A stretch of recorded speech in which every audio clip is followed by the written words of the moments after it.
So there's already troops on the streets all throughout the United States as governments are ordering their citizens to stay at home, as of course the coronavirus is only spreading everywhere else, spreading a lot of fear, spreading a lot of panic, and as we've been saying, is also having a tremendous effect on the economy, as right now the Dow plunged 900 points to end the week.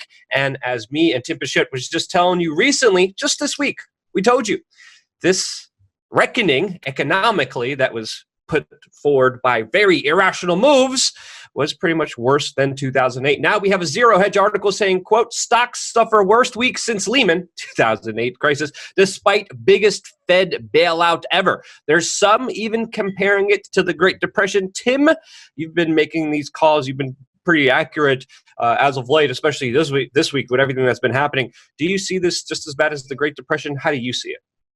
Well, in some regards, I mean, it could even be the ultimate end game of this could be even worse. Because if you think about it, during the Great Depression, it was still a pretty agrarian society. We're ready to go. Already recording. Everything right. Wasn't in this just-in-time system that we have right now, and so a lot of what's keeping really everything together right now is the fact you still have the trucks that are still driving, and obviously a lot of people are not prepared for this. They didn't take things seriously. This would be great B-roll, by the way. Listeners of us who have taken things seriously, and we really do appreciate that there's people who have heeded that advice ahead of time. So this time when you've got so much of society, especially the millennials, and we're millennials, technically, which I don't like to admit that, but don't blame me for what they're doing. But a lot of us don't know how to fix anything. There's no way we could, especially a lot of the social justice warriors, couldn't fight their way out of a paper bag. So this time we've got all these different ninnies who are out there. There's no way that they can really survive on their own. And so how are they going to hunt or farm?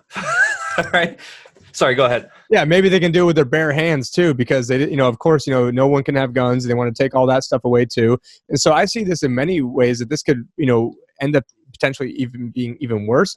Now, I guess what's, keeping everything afloat right now is, still got the EBT cards flowing. You've got, Trump sending out, about $3,000 to every family of four, roughly, give or take. So, it is a crazy situation going on right now. And what we're looking at right now on the screen, I'll pull this up right this second, is the crash of 2020 is now worse than the Great Depression. And to start taking a look at this decline, we haven't fully hit where we were in 1987 yet, but we're definitely on our way there. I mean, you just read that we are down another 900 points today. And what's shocking about this is despite the biggest Fed bailout ever. Now, we did cover in a previous video that there was more quantitative easing done yesterday than all of QE2 combined. So that's just a staggering statistics over there.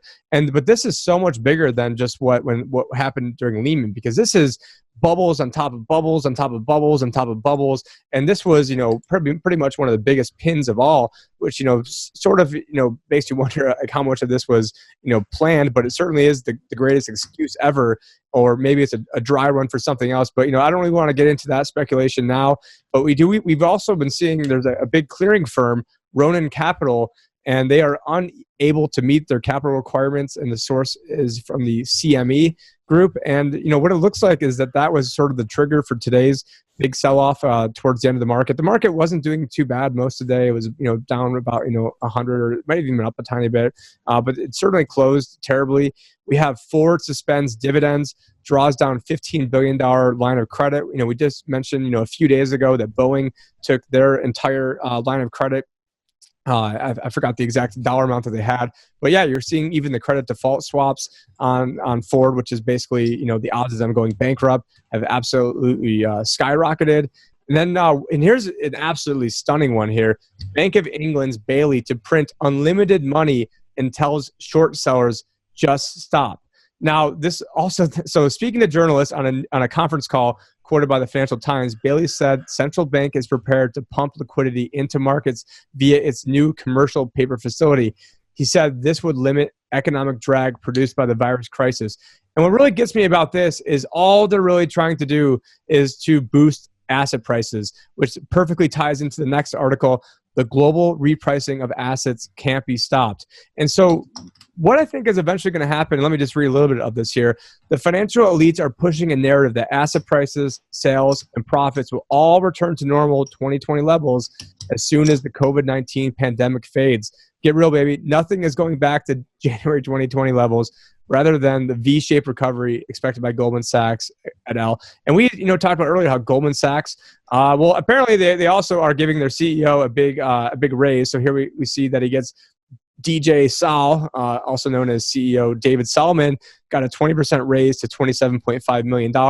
And the reason I made that DJ Sal comment is because, yes, when he's not doing his normal Goldman Sachs CEO duties, he also is a DJ where he's played at a lot of big clubs and was playing for Super Bowl after parties and such. And so to me, that's just like the humanizing of the big octopus global squid that tries to get everything, but now with it's just a nice, just like Warren Buffett. He's just a nice guy eating an ice cream cone along with Bill Gates, and so it reminds you of he's just a nice guy who's spinning the beats, and how can somebody like this ever not be trusted? And it just reeks of this whole PR to me, Luke. I don't know what you think about that. Well, he's just the front man for the global international banking cabal that, of course, got away scot clean with the huge crisis that happened in 2008, and of course, what happened in 2008. The banks were very irresponsible. They, on some accounts, created the crisis based off their just greed. And what did they do afterwards?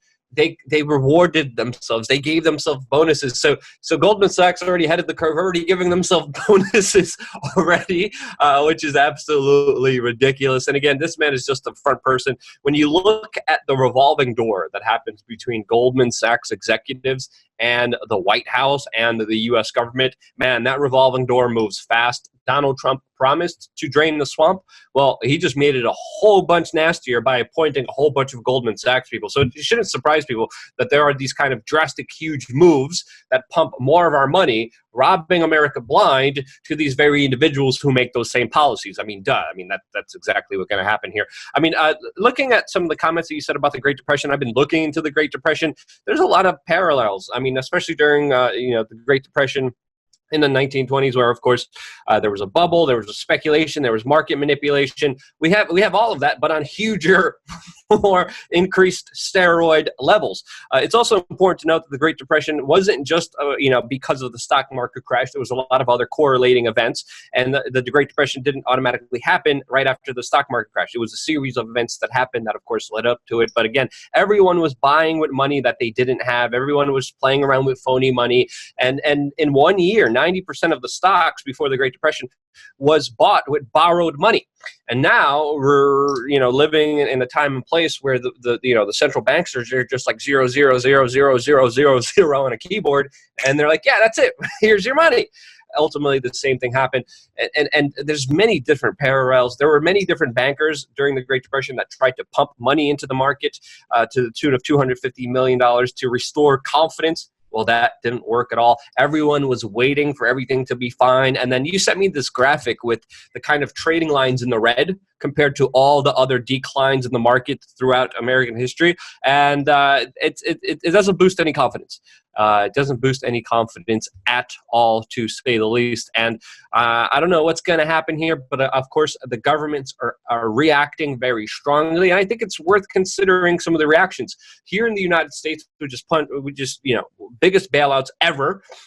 Who's going to really benefit off of that? It's like a sinking black hole. There's just taking all of it, and there's absolutely no effects and consequences because of that. Other governments are taking more socialistic actions, even more than the United States, with the government in the UK promising to pay up to 80% of workers' wages. Yes, in the UK, that's what they're promising. El Salvador has canceled all rent, water bills, phone bills, internet bills, electricity bills for 3 months, and they're building a hospital just in case if there is a major outbreak in their country. And that's a third world country. You compare that to what's happening here, it's a lot different. But at least Tim, at least tax day is moved from April 15th to July 15th. At least we have that. But I think the better move, instead of giving everyone $1,000, is to not steal $1,000 from them in the first place. But that's just my opinion. What do you think?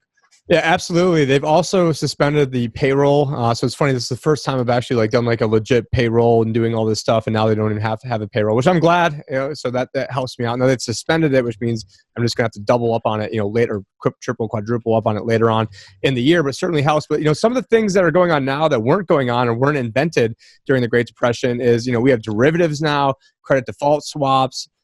We have collateralized loan obligations, all sorts of crap that's going on now that we didn't have back then, that then further exacerbates and helps intertwine everything. We also have index funds, and I use index funds a lot, and there's nothing necessarily wrong with index funds. But however, what happens, and let me just back up and explain what an index fund is, because I forget that not everybody is a financial geek.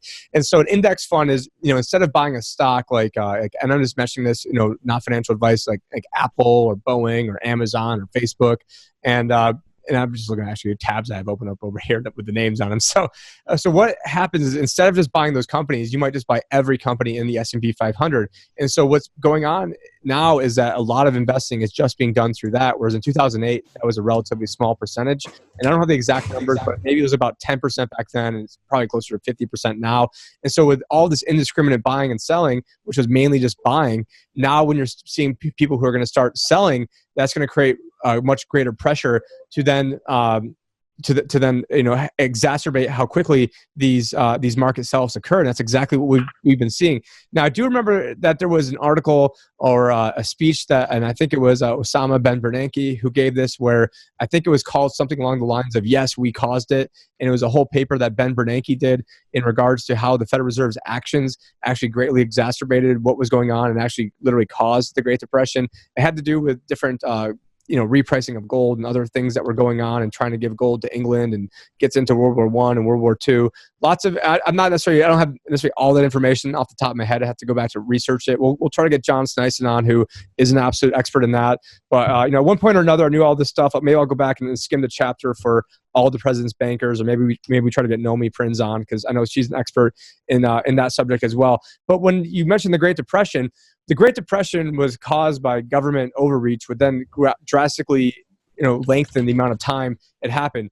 Now, there was something even bigger than the Great Depression from a stock market standpoint, and that was called the Panic of 1907, which basically led to us getting the Federal Reserve to begin with. Because what happened was J.P. Morgan, or I may have even met his dad at the time, he was pissed that during the Panic of 1907 that he had to personally come in and help backstop the banks. And so it was like, oh, hey, wouldn't it be great if we had this system, the Federal Reserve System, which that wasn't the first iteration. I mean, that's a whole big story that I could go on for 2 hours on. But anyways, when it gets to the Panic of 1907, no one ever heard about it because it was a gigantic down, and then it cleared out all the excess. They didn't go bailing people out, and then it they got rid of all these companies, zombie companies that shouldn't have existed, and then the market then skyrocketed back up. Most people have never heard of the Panic of 1907. Why? Because there wasn't a government intervention into what was going on. There wasn't even a Federal Reserve then. Now what the Federal Reserve has done in an effort to smooth things out, they've greatly exacerbated these bubbles, making it much, much worse on the way up and on the way down, especially on the way down. And, take a look at how long it took to get the country out of the Great Depression. It's because of all the government intervention. Everyone wants to, tout and give FDR such a pat on the back for a great job he did. Well, it was his actions that then led to having the Great Depression take as long as it did. But of course the history books are written by the winners, and all we're taught in school is we need war to get us out of a depression, and who knows, that's probably what's coming, because a lot of times these currency wars and trade wars will lead to hot wars, and that's something that Gerald Celente and Jim Rickards have said, so I don't want to take credit for that one. Yeah, I mean, every time you see the results of major economic downturn, there's always an increase in radical ideologies, whether socialism or fascism. I mean, that's what we had after of course, the first Great Depression, and it's gonna be really interesting to see how everything's gonna unfold. Also, this is just the latest news coming in now. The White House is actually bringing back one of their economic advisors right now, who specifically warned that the coronavirus could spark another Great Depression. Again, this is a former advisor. The White House is just bringing him now. Again, this could be one of the biggest contractions ever. We should prepare for it. We should be ready. I know a lot of people are saying, oh, this is just going to be, I'm talking to some, friends and family members, and they're like, yeah, everything's going to be fine in a week or two, right? I'm I'm like, wow, you don't really understand just how inadequate the response has been to this. Some people are just not trying to believe it. They're like, oh, this is all overhyped. This is all crazy. I mean, again, immune compromised older people don't have the benefit of that luxury, and I think it's better to have some precautions. And the more precautions, the more responsibility, the more we could watch out for the bad things coming in life, the more we could be prepared for them, the better. This is what I've always been preaching, and that's why I will continue to preach. So anything's possible here, but right now all projections are looking bad, in my opinion. That's how I see it. Anything else you want to say on this specific topic? And do you agree with my projections? Yeah, I mean, I think that it is not the coronavirus that I'm worried about. It's the government overreach and actions is what I'm worried about. I think this could be a financial 9/11, if not even way worse. I think it's going to be way worse than 2008. Maybe they can, somehow pull a rabbit out of their hat and get this, all going again. And you got to make a distinction between the stock market and the economy. So there's no way they're going to get them both back. Maybe they can juice the stock market up and be like Venezuela, where it goes to, the Dow could be at millions because we print all this fake phony money. But imagine all the stuff Trump has been able to do right now. I mean, he's been able to, and I mean this in a bad sense. So, I almost wish Hillary would won. And I can't even believe I'm even saying that. But the reason I'm saying that is because now, just look at all the, the big, it's almost like Bernie Sanders is in there right now, taking over all these industries, and we're going to start taking stock, and we're going to start bailing this out. And it's like he's Oprah over there, like, and you get a bailout, and you get a bailout, and you get a bailout, and you get a bailout. And, I've seen him kill himself because he was friends with Oprah as well. But, take a look at, there's something called, this does not get a lot of play. It's called the Shiller PE ratio.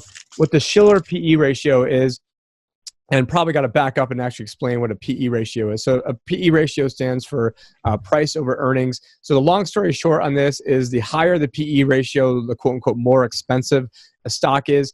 And what's also important with this is when these PE ratios are in their top quintile of being expensive. So I don't know if expensiveness is a word, but what this shows over here, and I've been talking about this for years, is, and maybe that's a downside of what I've been talking about, is that when the PE ratio is in the top 20 percentile of being expensive, the forward 10-year return on average has only been 4.3%.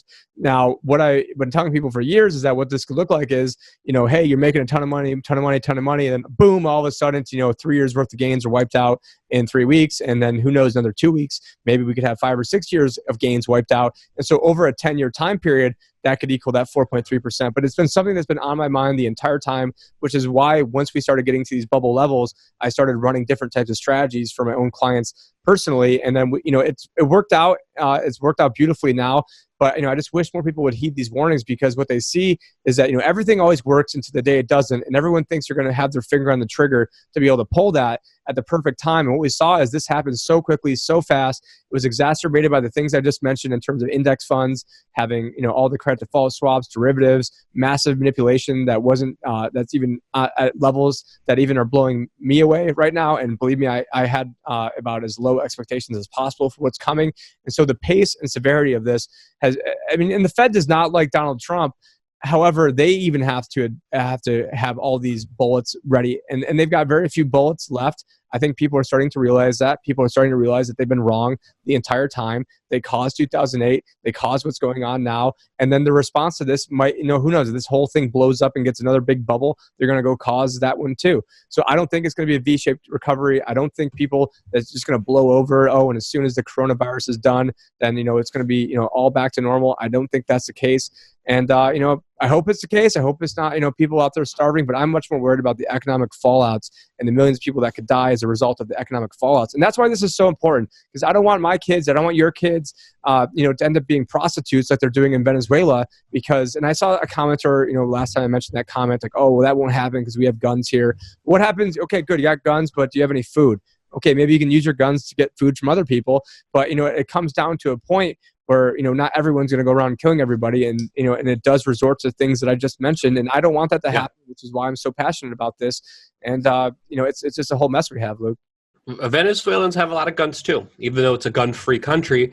Mexico also gun-free country. A lot of people have a lot of guns. A lot of people don't. We don't want that kind of chaos here. We don't even want to go to that argument. We want to, of course, heed the warnings and make sure people don't act emotional and then get all the facts, get all the news, but don't panic, don't fear. But also just look at everything that's happening and make the smartest, wisest decision for yourself. That's my take on it. Interrupt me unless you have something else to say, Tim. Other than that, thank you guys so much for watching our channel. Stay tuned for more here on Change the News channel. Boom. So we're ready to go. Already recording. All right. All right. You're not saying anything means yes. All right.